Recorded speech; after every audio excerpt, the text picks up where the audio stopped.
Hello students. So last class में हमने differentiability देखा था, है ना, और उससे पहले हमने कॉन्टिन्यूटी देखा हुआ है। तो अब हमारे पास एक नया टॉपिक है, मेथड ऑफ डेरिवेटिव, है ना। तो डिफरेंशिएबिलिटी का जो डेफिनेशन है उसको अगर हम एक बार फिर से देखें तो एफ डैश एक्स हमने क्या लिखा था, limit h tending to zero f of x plus h minus f of x divided by h, है ना। तो ये हमारे पास डिफरेंशिएबिलिटी का डेफिनेशन था और इसे हम फर्स्ट प्रिंसिपल मेथड भी बोलते हैं। तो अगर आपको कोई भी फंक्शन दिया हुआ हो और उसका डेरिवेटिव क्या होता है वो हम हमेशा इसी मेथड से कैलकुलेट करते हैं कि ये इसका डेरिवेटिव किस तरीके से निकलता है ना। लेकिन फिजिक्स में भी या 11th में भी आपने पहले ये चीज कर चुके हो कि डेरिवेटिव क्या होता है ना। और कुछ कुछ बेसिक फंक्शन है जिसका डेरिवेटिव हमें ऑलरेडी पता होना चाहिए, क्योंकि ये मेथड अपने आप में काफी लेंदी मेथड है। तो हर बार किसी भी फंक्शन के लिए हम ये मेथड यूज नहीं करेंगे। ये मेथड हमें तभी यूज करना है जब हमें डिफरेंशिएबिलिटी प्रूफ करना हो, है ना। लेकिन उसके अलावा अगर कोई और सिचुएशन हो जहां पे हमें सिर्फ डिफरेंशिएट करना है तो ये मेथड हम यूज नहीं करते हैं। उसके लिए हमारे पास कुछ रूल्स हैं जो काफी इजी हो जाता है ये चीज को कैलकुलेट करना, है ना। तो हम क्या करेंगे कि हम यहाँ पे कुछ बेसिक फंक्शंस लिख लेते हैं, है ना, और बेसिक डेरिवेटिव्स जो आप ऑलरेडी पढ़ चुके होंगे, ठीक है। बस हम उसको नोट डाउन कर रहे हैं और ये सारे फंक्शन हमें क्या होने चाहिए, याद होने चाहिए कि इसका डेरिवेटिव क्या होता है, क्योंकि यही सब इसी टाइप के क्वेश्चन बार बार रिपीट होते हैं। तो हमें वो सब चीजें एक बार माइंड में सेट हो जाए कि इसका डेरिवेटिव होता है तो हमारे कैलकुलेशन एक्चुअली में फास्ट हो जाता है ना। तो अगर हमारे पास कोई एक फंक्शन है d by D x of x to the power n, तो x to the power n का डेरिवेटिव क्या होता है, ये एन मल्टीप्लीकेशन में आ जाता है n into x to the power n minus one, है ना। याद होगा आपको कि ये हम कर चुके हैं। सेकेंड है, अगर हम यहाँ पे D by D x of x लिखें, है ना, तो ये सेम इसी टाइप का क्वेश्चन है। एन की वैल्यू यहाँ पे कितनी हो गई, 1 हो गई। तो एन की वैल्यू 1 हो गई तो यहाँ भी अगर हम एन की वैल्यू 1 पुट करेंगे तो यहाँ पे क्या आ जाएगा, 1 हो जाएगा, है ना। वैसे ही अगर हम किसी कांस्टेंट का डेरिवेटिव निकालते हैं, ये k है और k क्या है, एक कांस्टेंट है, k इज अ कांस्टेंट। तो k अगर किसी टाइप का एक कांस्टेंट हो और हमें इसका डेरिवेटिव निकालना है तो इसकी वैल्यू कितनी हो जाएगी, 0, है कि नहीं। तो ये 0 हो जाएगा। वैसे ही हमने एक्सपोनेंशियल फंक्शन का डेरिवेटिव देखा था, है ना। तो एक्सपोनेंशियल फंक्शन का डेरिवेटिव कितना होगा, सेम यही e to the power x ही रहता है। वैसे ही अगर हम d by D x of a to the power x देखें तो a to the power x का डेरिवेटिव कितना होगा, a to the power x ln a। यहाँ पे ये ln है, ठीक ना, तो ये हमें ध्यान रखना है, ये ln है। ln a को अगर हम log के टर्म में लिखना चाहे तो ये किसके इक्वल होता है, log e बेस a। तो डेरिवेटिव में जहां भी log का टर्म हो वहां पे हमें ये ध्यान देना है कि बेस e होना चाहिए, तभी हम उसको यूज कर पाएंगे, ठीक है। 6 टाइप का था, अगर हमारे पास कोई log का फंक्शन हो, है ना, और यहाँ भी हमें ध्यान देना है कि हम सिर्फ log में बेस e में ही डेरिवेटिव कैलकुलेट कर पाते हैं, है ना। बेस e के अलावा कोई और फंक्शन हो तो पहले हमें उसे इस बेस में चेंज करना पड़ेगा, फिर हम उसको डिफरेंशिएट करेंगे। तो log x बेस e का डेरिवेटिव x के रिस्पेक्ट में कितना होता है, 1/x, ठीक। Next D by D x of sine x, trigonometric function. Trigonometric function का डेरिवेटिव कितना होगा, cos x, D by D x of cos x, तो कॉस एक्स का डेरिवेटिव कितना होता है? Minus sine x. वैसे ही टेन एक्स का डेरिवेटिव कितना होता है? सेक स्क्वायर एक्स, है ना। तो ये सारे बेसिक फंक्शन है, ये सारे फंक्शन का डेरिवेटिव हमें हमेशा याद होना चाहिए ताकि हम अपने कैलकुलेशन को काफी फास्ट कर सकें। ठीक है, एटलीस्ट हमें साइन कॉस टेन का डेरिवेटिव तो पता होना ही चाहिए। इसके अलावा अगर सेक एक्स है तो सेक एक्स का डेरिवेटिव कितना होगा? Sec x into tan x. ठीक है, अगर हमारे पास d by D x of cot x ले लेते हैं, कॉट एक्स का डेरिवेटिव कितना हो जाएगा? Minus cosec square x. ठीक है, d by D x of cosec x कितना होगा?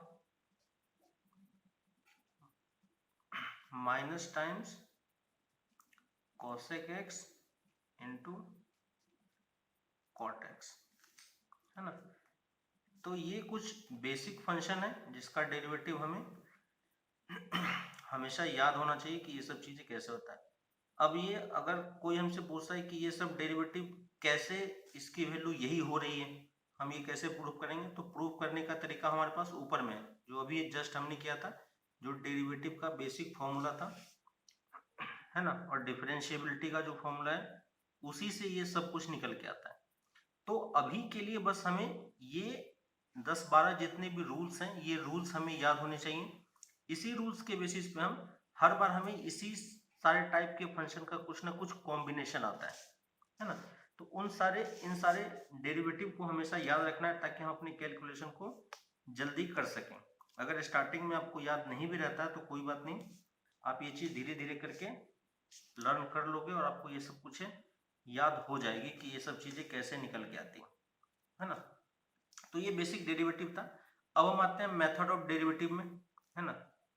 तो डिफरेंशिएट करने के मेथड्स कौन कौन से हैं? तो फर्स्ट मेथड है एडिशन, है ना मेथड। और इसको रूल्स अगर हम बोले तो पहला कौन सा रूल है? Addition rule. ठीक है, तो एडिशन रूल में क्या होता है कि अगर हमारे पास कोई दो फंक्शन है, मान लिया एफ एक्स है और दूसरा फंक्शन जी एक्स है ना, और ये दोनों फंक्शन ऐड हो रहा हो, ठीक है, और ऐड होने के बाद ये दोनों फंक्शन का एक साथ डेरिवेटिव वो निकालने के लिए बोल रहा है ना। तो हम यहाँ पे क्या कर सकते हैं, इन दोनों फंक्शन को अलग अलग डिफरेंशिएट करके भी ऐड कर सकते हैं। तो d by D x of F x plus d by D x of ji x लिख सकते हैं, और इसको हम क्या लिखा जा सकता है? एफ डैश एक्स सिंबल के फॉर्म में जी डैश एक्स। तो अगर दो फंक्शन एडिशन के फॉर्मेट में हो तो उसको हम अलग अलग डिफरेंशिएट करके भी ऐड करो तो भी कोई प्रॉब्लम नहीं होती। ठीक है, वैसे ही दूसरा है हमारे पास सब्ट्रैक्शन रूल। सब्ट्रैक्शन रूल में क्या होगा कि हमारे पास दो फंक्शन होंगे और वो दोनों आपस में सब्ट्रैक्ट हो रहे होंगे, है ना। तो यहाँ भी सेम एडिशन के तरह ही सब्ट्रैक्शन भी क्या होता है, एक तरीके से एडिशन ही होता है ना। तो अगर हम इसको सेम रूल यहाँ पे, ये भी वैलिड है, तो इसको हम F of D by D x of F X minus D by D x of ji X लिखा जा सकता है, और इसी को हम F dash X minus G dash X भी लिख सकते हैं। ठीक है, तो ये दो एडिशन और सब्ट्रैक्शन रूल है। ठीक है, इसके बाद थर्ड रूल है जिसे हम बोलते हैं मल्टीप्लिकेशन रूल या प्रोडक्ट रूल, है ना। तो प्रोडक्ट रूल क्या होता है? तो अगर आप 11th वाले टॉपिक से याद हो आपको कि हम क्या यूज करते हैं, तो थर्ड है हमारे पास प्रोडक्ट रूल, है ना, प्रोडक्ट रूल। तो तो प्रोडक्ट रूल में आपको याद होगा कि हम जैसे हमने एडिशन और सब्ट्रैक्शन में किया था, ठीक है, कि हमारे पास दो फंक्शन होगा f(x) और g(x) और ये दोनों फंक्शन मल्टीप्लिकेशन के फॉर्म में, ठीक है, और इन दोनों फंक्शन के कंबाइन का हमें डेरिवेटिव कैलकुलेट करना है, ठीक। तो ये हम क्या करेंगे, क्या हम इन दोनों फंक्शन को अलग अलग डिफरेंशिएट करके मल्टीप्लाई कर सकते हैं? नहीं कर सकते, है ना। तो वो रूल सिर्फ प्लस और माइनस के केस में ही वैलिड है। प्रोडक्ट रूल में क्या होता है कि इसमें हम एक फंक्शन को पहले कांस्टेंट की तरह ट्रीट करते हैं और दूसरे फंक्शन को हम यहाँ पे डिफरेंशिएट करते हैं। तो सबसे पहले हम f(x) को बाहर रखेंगे और दूसरे फंक्शन g(x) को हम x के रिस्पेक्ट में डिफरेंशिएट करेंगे, प्लस फिर जिस फंक्शन को हमने बाहर रखा था अब उस फंक्शन को डिफरेंशिएट करेंगे और दूसरे फंक्शन को बाहर रखेंगे। तो ये दूसरा फंक्शन है g(x) into d/dx of f(x), है ना। तो ये प्रोडक्ट रूल इंपॉर्टेंट है, इसे हमें समझना है कि ये कैसे यूज होता है, ठीक है। तो ये बस फॉर्मूले की तरह है, बस एक मैकेनिज्म है कि इस मैकेनिज्म के थ्रू हम दो फंक्शन के मल्टीप्लिकेशन का डेरिवेटिव कैलकुलेट करते हैं, ठीक है। कैसे हम उसमें यूज करेंगे वो हम लोग आगे देखेंगे भी एग्जांपल में। फोर्थ है कोशेंट रूल, ठीक है। कोशेंट रूल में क्या होता है, नाम से ही सजेस्ट हो रहा होगा कि जब हमारे पास कोई दो फंक्शन प्रोडक्ट के फॉर्मेट में, सॉरी डिवीजन के फॉर्मेट में होता है ना, तो f(x) अपॉन g(x), और इस दोनों डिवीजन के फॉर्मेट को एक साथ हमें डिफरेंशिएट करना है। तो यहाँ पे भी हम दोनों को अलग अलग डिफरेंशिएट करके डिवाइड नहीं कर सकते हैं, तो उसके लिए हमें क्या करना होगा, तो यहाँ पे भी हमारे पास एक रूल है। सबसे पहले हम क्या करेंगे, नीचे वाले फंक्शन को बाहर रखेंगे और ऊपर वाले फंक्शन को डिफरेंशिएट करेंगे, है ना। फिर यहाँ पे माइनस साइन होता है और फिर हम ऊपर वाले फंक्शन को बाहर रखते हैं और नीचे वाले फंक्शन को डिफरेंशिएट करते हैं और डिवीजन में नीचे वाले फंक्शन के होल स्क्वायर। तो ये सब कुछ आपने 11th में किया होगा। ये भी काफी इंपॉर्टेंट है कि किस तरीके से हम फंक्शन जब डिवीजन में या प्रोडक्ट के फॉर्मेट में हो तो हम उसको डिफरेंशिएट कर सकते हैं, है ना। तो ये सब कुछ बेसिक रूल है, इसमें कुछ भी नहीं है, ये सब कुछ आपने 11th में या फिजिक्स में ऑलरेडी ये सब कर चुके हो, बस हम इसको नोट डाउन कर रहे हैं। अगर कुछ एग्जांपल के थ्रू समझने का ट्राई करें तो अगर दो फंक्शन हमें sin x plus cos x दिया हुआ है और इस फंक्शन को हमें डिफरेंशिएट करना है, तो हम क्या करेंगे, दोनों प्रोडक्ट के फॉर्मेट में, सॉरी सम के फॉर्म में, तो दोनों को हम अलग अलग डिफरेंशिएट करेंगे। तो d/dx of sin x plus d/dx of cos x, और ये बेसिक फंक्शन है जिसका हमें डेरिवेटिव पता है, तो ये कितना हो जाएगा, cos x और cos x का डेरिवेटिव sin x, उस लिस्ट में आप देख लेना, ये वही फॉर्मूला है। दूसरा, अगर same function sin x minus cos x हो, माइनस के फॉर्मेट में हो, तो दोनों में क्या फर्क पड़ेगा, बस जहां पे प्लस था वहां पे माइनस हो जाएगा। तो sin x का डेरिवेटिव कितना हो जाएगा, cos x, और cos x का डेरिवेटिव माइनस sin x, और एक sin x यहाँ पे पहले से था, तो minus minus plus sin x, ठीक है। थर्ड, अगर यही चीज प्रोडक्ट के फॉर्मेट में हो, sin x into cos x, तो हम क्या करेंगे, पहले हम किसी भी एक फंक्शन को आप चूज कर सकते हो, कोई दिक्कत नहीं है। एक फंक्शन को हम बाहर रखते हैं और दूसरे फंक्शन को डिफरेंशिएट करते हैं, फिर हम दूसरे फंक्शन को बाहर रखेंगे और पहले फंक्शन को डिफरेंशिएट करेंगे। तो कौन से फंक्शन को पहले रखना है बाद में रखना है उससे कोई फर्क नहीं पड़ता है, ठीक है। तो हम पहले sin x को बाहर रख रहे हैं इंटू cos x का डेरिवेटिव डैश के फॉर्म में लिखा, प्लस फिर cos x को हम बाहर रखेंगे और sin x को हम डिफरेंशिएट करेंगे, है ना। और बाकी अब सब कुछ कीजिए, cos x का derivative minus times sin x और sin x का डेरिवेटिव cos x, तो ये कितना हो जाएगा cos x, और ये इसको रीअरेंज करेंगे तो कितना हो जाएगा cos square x minus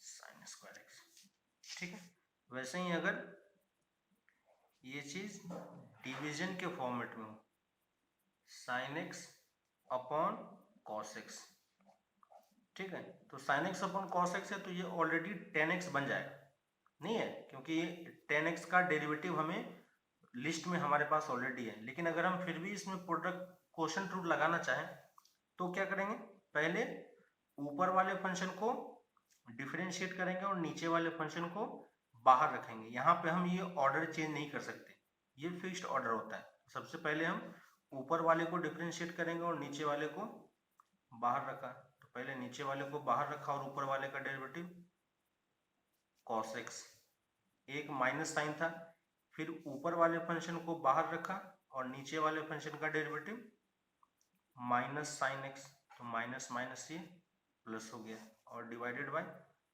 cos x का होल स्क्वायर।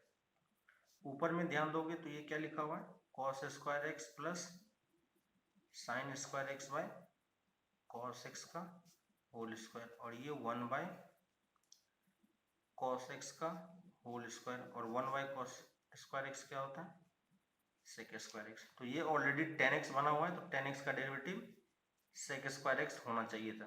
तो ये उस चीज को सेटिस्फाई कर रहा है, यहां तक कोई प्रॉब्लम नहीं है ना। तो ये सब कुछ ऑलरेडी आप लोग कर चुके होंगे,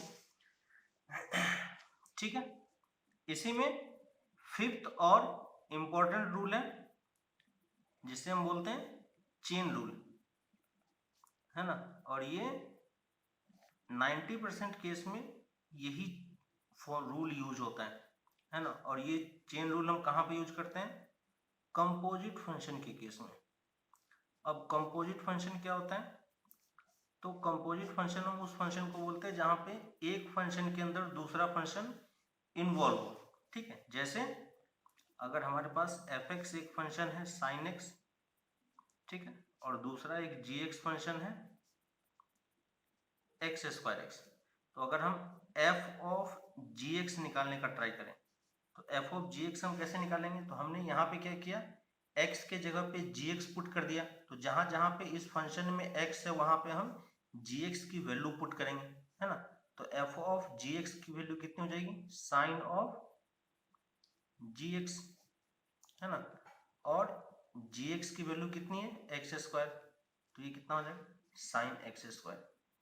तो यहाँ पे एक फंक्शन साइन x है और दूसरा फंक्शन x स्क्वायर है, और एक फंक्शन में हमने दूसरे फंक्शन को डाल दिया है, तो ये इस टाइप का फंक्शन बन गया, इसी को हम बोलते हैं कंपोजिट फंक्शन। वैसे ही आप g ऑफ f(x) भी निकाल सकते हो, तो g ऑफ f(x) क्या होगा, ये फंक्शन है, इसमें x की जगह पे हम f(x) पुट करेंगे, ये कितना हो जाएगा f(x) का होल स्क्वायर, ठीक है, और f(x) की वैल्यू कितनी है साइन x का होल स्क्वायर। तो ये दोनों अलग अलग चीजें हैं, यहाँ पे x में स्क्वायर है और यहाँ का जो स्क्वायर है ये पूरे साइन के पावर में, तो ये भी फंक्शन क्या कहलाएगा, कंपोजिट फंक्शन ही कहलाएगा।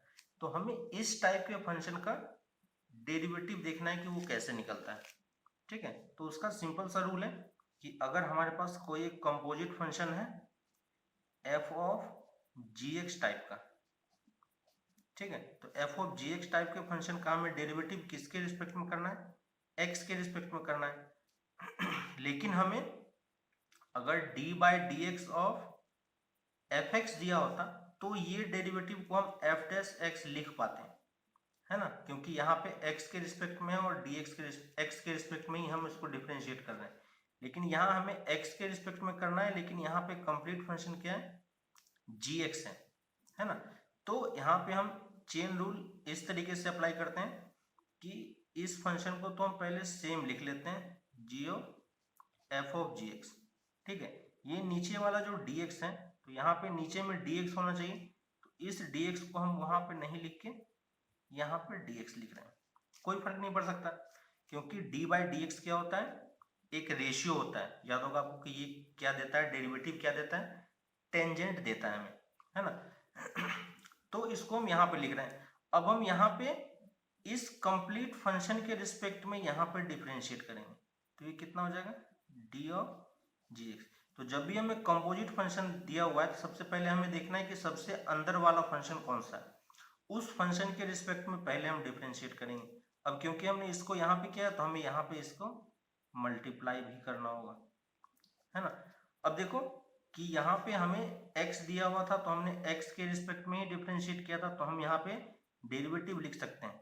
यहाँ पे gx है तो gx के रिस्पेक्ट में ही अगर हमें डिफरेंशिएट करना होगा तो हम इस चीज को डिफरेंशिएट कर सकते हैं। क्लियर?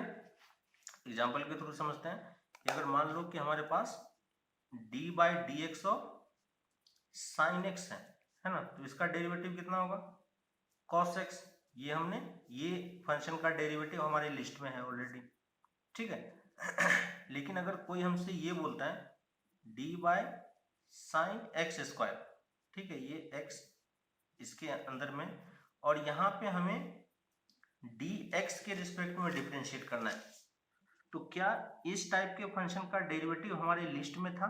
नहीं था, है ना। अगर यहाँ पे ये स्क्वायर नहीं होता तो हम इसको डेरिवेटिव इस तरीके से लिख पाते हैं, है ना। लेकिन यहाँ पे एक्स स्क्वायर है तो हम इसको डिफरेंशिएट अभी नहीं कर पाएंगे। लेकिन अगर यहाँ पे भी हमें एक्स स्क्वायर दिया होता, ठीक है, तो अब देखो ये वाला पार्ट और ये वाला पार्ट सेम हो गया, यहाँ पे भी ये पार्ट और ये पार्ट क्या था सेम था, है ना। तो ये पार्ट और ये पार्ट अगर सेम है तो ये सिंपली साइन एक्स का डेरिवेटिव है, ये पार्ट और ये पार्ट भी सेम है तो ये सिंपली किसके तरह ट्रीट करेगा साइन एक्स की तरह। तो इसका डेरिवेटिव हम क्या लिख पाएंगे कॉस एक्स स्क्वायर। यहाँ पे x था तो हमने यहाँ पे x यूज किया, एक्स स्क्वायर था तो हमने एक्स स्क्वायर यूज कर लिया, ठीक है। उससे फर्क नहीं पड़ता कि अंदर में क्या है, अगर ये दोनों चीजें सेम है तो हम इसको अपने बेसिक फंक्शन की तरह डिफरेंशिएट कर पाएंगे, ठीक है। जैसे अगर एक और एग्जांपल ले लें D E to the power X sine of E to the power X, ठीक है। तो अब यहाँ पे देखो फिर से e to the power x यहाँ पे है, e to the power x यहाँ पे है, तो ये जो एंगल है उसी के रिस्पेक्ट में हम डिफरेंशिएट कर रहे हैं, तो ये फिर से किसके तरह ट्रीट होगा सेम बेसिक फंक्शन की तरह। तो इसको भी हम क्या लिख पाएंगे sine e to the power x, ठीक है। सेम रूल हम यहाँ पे भी अप्लाई कर रहे हैं, है ना। तो यहाँ पे सबसे पहले अंदर वाले फंक्शन के रिस्पेक्ट में कर रहे हैं और फिर उस फंक्शन को डिफरेंशिएट कर रहे हैं, तो ये कंपोजिट फंक्शन का डेरिवेटिव है। हो सकता है कि एक फंक्शन के अंदर में यहाँ पे दो फंक्शन था, हो सकता है तीन फंक्शन हो, एक फंक्शन के अंदर दूसरा फंक्शन, दूसरे फंक्शन के अंदर तीसरा फंक्शन, तो इसको हम कैसे डिफरेंशिएट करेंगे, है ना। तो सबसे पहले देखना है कि बाहर में कौन सा फंक्शन है और उसके जस्ट बाद में कौन सा फंक्शन है। तो ये g ऑफ एच एक्स जो ये कंप्लीटली f के अंदर में, है ना। तो हम क्या करेंगे इस पूरे फंक्शन को पहले इसके रिस्पेक्ट में डिफरेंशिएट करेंगे, तो ये कितना हो जाएगा d by D of g of H x, ठीक है, और f of g of H x, और फिर इस फंक्शन को फिर से यहाँ पे लिखेंगे हम। यहाँ पे देखो gx था तो हमने फिर यहाँ पे gx लिखा था, तो ये कंप्लीट फंक्शन यहाँ पे है तो इसको हम फिर से यहाँ पे लिखेंगे। और अब इसको बताओ किसके रिस्पेक्ट में करेंगे, यहाँ पे g फंक्शन का अंदर कौन सा फंक्शन है hx है, तो इसको हम फिर से hx के रिस्पेक्ट में करेंगे। नीचे hx लिया तो यहाँ पे फिर से हमें hx डालना पड़ेगा। अब h के अंदर कौन सा फंक्शन है dx है ना। तो एक तरीके से देखो कि ये वाला पार्ट कैंसिल हो रहा है, ये वाला पार्ट कैंसिल हो रहा है और ये कंप्लीटली इसी के इक्वल बन के आ जा रहा है, ठीक है। तो ये चेन रूल का मतलब होता है और ये काफी इंपॉर्टेंट है, हर काफी केस में ये चीजें यूज होती है जहां पे हमें इसको यूज करना होता है, ठीक है। इसमें हम एग्जांपल देखते हैं कि कंपोजिट फंक्शन का हम डेरिवेटिव कैसे निकालते हैं। तो अगर हमें कोई एक फंक्शन दे दिया है F X equal to sign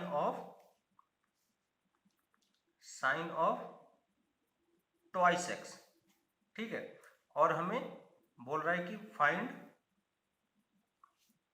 D F by D X, तो हम कैसे निकालेंगे, है ना। तो ये सोचने वाली चीज है। तो सबसे पहले हम एफ एक्स लिख लेते हैं कि एफ एक्स हमारा क्या फंक्शन है, तो एफ एक्स हमारा साइन 2x फंक्शन है, D F x by D x की वैल्यू किसके इक्वल होगी, D of sine 2x by D x, नहीं है। अब यहाँ पे फिर से देखो, क्या हम साइन 2x का डेरिवेटिव x के रिस्पेक्ट में कर पाएंगे, नहीं कर पाएंगे, क्योंकि यहाँ पे 2x है और यहाँ पे x है। यहाँ पे जो फंक्शन है वही अगर नीचे होता तो हम क्या करते हैं, इसको साइन x की तरह ट्रीट कर पाते। तो हम इसको पहले इस चीज को सेम बना लेंगे। उसको बनाने के लिए हम क्या करेंगे, फिर से चेन रूल यूज करेंगे। तो यहाँ पे क्या होना चाहिए, 2x होना चाहिए, है ना। और यहाँ पे 2x है तो यहाँ पे भी हम d2x बाई डी एक्स करेंगे। और इसका डेरिवेटिव अब कितना हो जाएगा, cos ट्वाइस x, और 2x का डेरिवेटिव कितना हो जाएगा, 2 कांस्टेंट है तो ये बाहर निकल के आ जाएगा, तो ये 2 से मल्टीप्लाई होगी, तो 2 cos 2x। वैसे ही अगर हम दूसरा एग्जांपल सोचे, fx equal to sine of log of cos x। मान लो ऐसा कोई एक फंक्शन दिया हुआ है, तो यहाँ पे कितने फंक्शन है, 3 फंक्शन है। हमें क्या फाइंड करना है, f डैश x निकालना है। तो हम f डैश x कैसे निकालेंगे, तो फिर से हम क्या करेंगे, d by D x of sine of log of cos x। यहाँ पे 3 फंक्शन है, ये चीज हमें ध्यान देना है।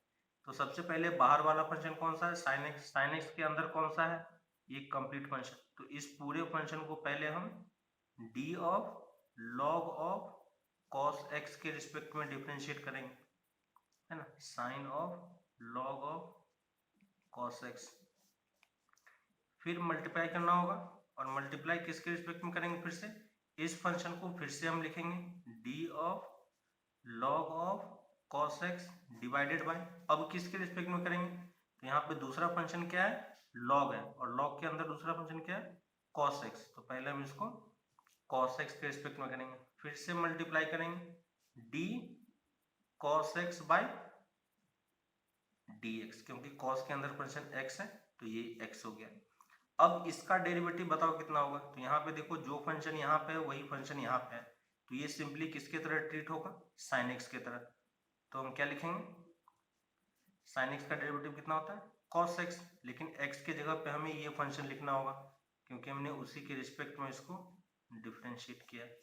ठीक है, यहाँ पे log cos x है और cos x के रिस्पेक्ट में ही कर रहे हैं, तो ये किसके तरह बिहेव होगा, log x के तरह। और log x का डेरिवेटिव कितना होता है, 1 बाई एक्स, लेकिन x के जगह पे हम क्या लिखेंगे, cos x, और cos x का डेरिवेटिव कितना होता है, माइनस sin x। तो हमने इस टाइप के कंपोजिट फंक्शन का डेरिवेटिव इस तरीके से कैलकुलेट कर लिया।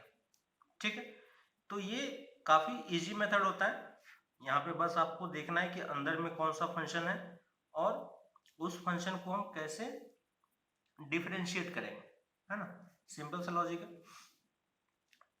तो अभी तक हमने जो कुछ भी पढ़ा वो सब कुछ बेसिक फंक्शन था, और क्या क्या रूल्स हम यूज करते हैं बस वो रूल्स हमने देखा। यहाँ के बाद आप एनसीईआरटी बुक से एक्सरसाइज 5.2 कंप्लीट कर सकते हो। ठीक है, इसमें बस जितने भी रूल्स हमने पढ़े हैं, product rule, addition rule, subtraction rule, quotient rule, उन्हीं सारे रूल्स का, और ये चेन रूल, यही 4-5 रूल्स को यूज करके इस चैप्टर में कुछ 8-10 क्वेश्चंस दिए हुए हैं। तो उस क्वेश्चंस को आप ट्राई कर सकते हो, इजी क्वेश्चन है, सारे क्वेश्चन आपसे कंप्लीट हो जाए।